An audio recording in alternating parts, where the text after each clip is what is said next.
Hey, it's Tina from Bristles with another tutorial. We're going to get into some advanced features today, so let's get started. And you can actually follow along this time. You'll find the image I'm editing under Bristles Canvases as the first option. So here's what we're doing. We're going to erase the old decor. We'll use tape and paint in multiple colors. Then we'll add new decor, and I'll show you how to use our perspective tool for wall hangings. And this is all about seeing how things go together and trying different paint color options, so I want to make sure I show you how to go back and change colors easily. Then we'll keep building on ideas and add new pillows, and I'll show you how to use our tuck-in tool. And that's it. Let's get into it. Alright, to remove the old decor, let's tap on erase, then move the slider to make your scrub size bigger, and then pick up the wand where the fingerprint is, and move the square over the area you want to erase, and hold still. You'll see a rainbow load, and as it does, you'll see it start to erase. Notice the direction your eraser is set in. Right now it's going from left to right, and that helps preserve any edges going in that direction. You'll notice when you're moving the wand, it won't erase until you're holding still and the rainbow loads all the way to the top. So you just keep doing that until you've erased the entire area and you're happy with the way it looks. If you erase an area by mistake, you can toggle on unscrub and it becomes an undo brush that you can use to selectively undo erasing edits. And when you're ready, tap done. And next we'll paint. So tap on paint, then we'll tap on tape and tap on a line. You'll see a piece of tape appear on the screen. You can move it around and you can stretch it out by moving the white endpoints. So I want to paint this part of the wall that's jutting out, so I'm just using tape to mark off the borders of that shape. You'll see every time I tap on line, a new piece of tape appears on the screen. And I'm just doing the same thing. I'm stretching out the endpoints and marking off the borders of this piece of wall. Now we'll tap on color and tap on active to get to a deeper color menu.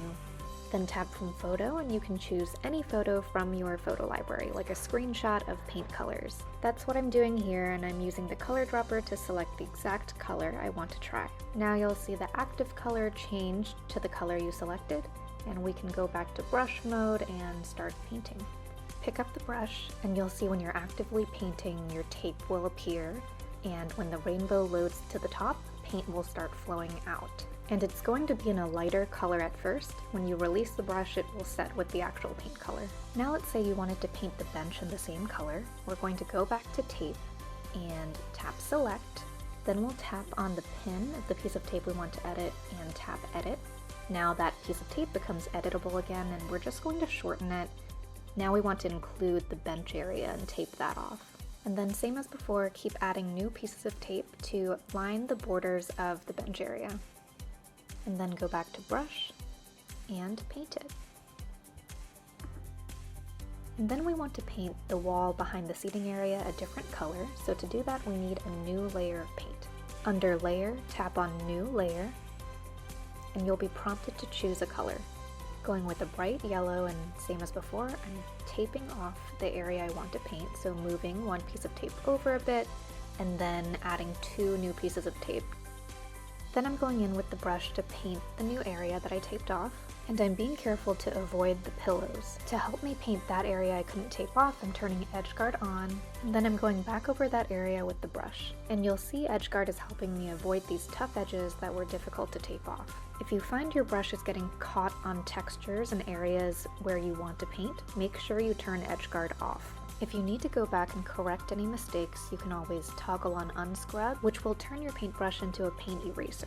Alright, now let's add decor. Tap on add, and you'll get to the Bristles library where you can tap add photo to add products from your own photos or screenshots. I'm adding this wooden wall hanging from Laser Edge, and using auto select to remove the background. Tap next to bring it onto your canvas, and then you can use two fingers to pinch to resize the decor and place it where you'd like, and then tap accept when you're done. Now we'll use our perspective tool to fit it into that back wall. You'll want to move the corners of the box to match the surface that you're fitting, so in this case the corners of this wall, and tap accept, and done to go back to the design screen. To access a deeper editing menu, tap Select, and then tap on the pin of the item you want to edit. It will light up to show you the one you selected, and then you can tap Edit. You can tap Place to get to the original editing workflow, or tap Refine to get to shadows and lighting. We're tapping on shadows to add some depth, and I'm moving the slider in the Y direction to add some shadow underneath. And you can play with these settings until it looks right to you. Then tap Accept and Done to get back to the design screen. And if you're following along, you can find these pieces of decor in the Bristles library under Decor at the very end. Next, we'll add this plant wall hanging.